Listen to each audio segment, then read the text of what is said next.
Hi friends, Malashri ಕಿಚನ್ಗೆ ಸ್ವಾಗತ. ನೋಡಿ, ನಾವಿವತ್ತು ಪಾಯಸ ಮಾಡ್ಕೊಳ್ಳೋಣ.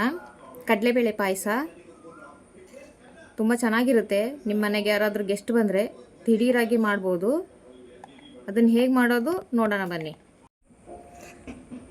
ನೋಡಿ, ಮೊದಲನೇದಾಗಿ ಕಡಲೆಬೇಳೆ ಮತ್ತು ಸಬ್ಬಕ್ಕಿನ ಒಂದು 4 ವಿಸಿಲ್ ಹೊಡ್ಕೊಂಡು ಈ ಥರ ಬೇಯಿಸಿಟ್ಕೊಂಡಿದ್ದೀನಿ.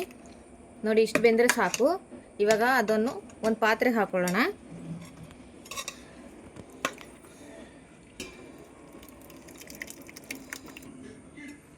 ನೋಡಿ, ಈಗ ಒಂದು ಪಾತ್ರೆಗೆ ಹಾಕ್ಕೊಂಡಿದ್ದೀನಿ. ಇವಾಗ ಗ್ಯಾಸ್ ಹಚ್ಚೋಣ.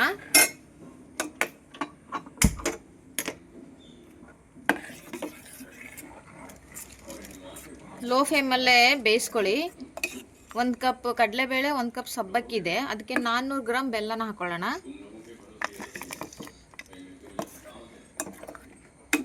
ಸ್ವಲ್ಪ ಬೆಲ್ಲ ಕರಗೋ ತನಕ ಮಿಕ್ಸ್ ಮಾಡಿ. ನೋಡಿ, ಬೆಲ್ಲ ಕರಗಿದೆ. ಇವಾಗ ಇದಕ್ಕೆ ಅರ್ಧ ಕಪ್ ತೆಂಗಿನಕಾಯಿನ ಈ ಥರ ಮಿಕ್ಸಿ ಮಾಡಿ ಇಟ್ಕೊಂಡಿದ್ದೀನಿ. ಇವಾಗ ಇದಕ್ಕೆ ಹಾಕೊಳ್ಳೋಣ. ಮಿಕ್ಸ್ ಮಾಡಿ.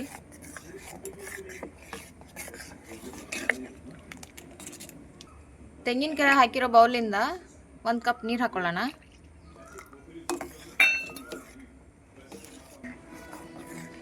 ಇವಾಗ ಇದು ಒಂದು ಕುದಿ ಬರಲಿ. ಅಷ್ಟೋ ತನಕ ನಾವು 2 ಸ್ಪೂನ್ ತುಪ್ಪ ಹಾಕೊಳ್ಳೋಣ. ತುಪ್ಪ ಬಿಸಿ ಆಗಿದೆ. ಅದಕ್ಕೆ ಈಗ ಡ್ರೈ ಫ್ರೂಟ್ಸ್ ಹಾಕೊಳ್ಳೋಣ.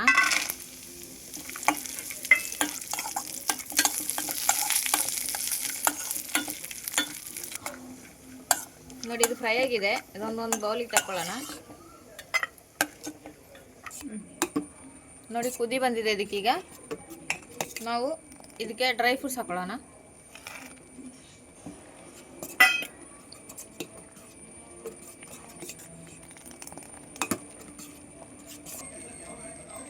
ನೋಡಿ, ನಮ್ಮ ಪಾಯಸ ಈಗ ರೆಡಿಯಾಗಿದೆ. ಗ್ಯಾಸ್ ಆಫ್ ಮಾಡ್ಕೊಳ್ಳೋಣ. ನೋಡಿ, ನಮ್ಮ ಪಾಯಸ ರೆಡಿಯಾಗಿದೆ. ತುಂಬ ಚೆನ್ನಾಗಿರುತ್ತೆ. ನೀವು ಮನೇಲಿ ಟ್ರೈ ಮಾಡಿ. ಮತ್ತು ಹೇಗಿದೆ ಅಂತ ನನಗೆ ಕಮೆಂಟ್ ಮಾಡಿ. ನಿಮ್ಮ ಫ್ಯಾಮಿಲಿ ಫ್ರೆಂಡ್ಸ್ಗೆಲ್ಲ ಶೇರ್ ಮಾಡಿ. ನಿಮಗೆ ಬೇರೆ ರೆಸಿಪಿ ಬೇಕಾದರೂ ನನಗೆ ಕಮೆಂಟ್ ಮಾಡಿ ಹೇಳಿ. Thank you for watching.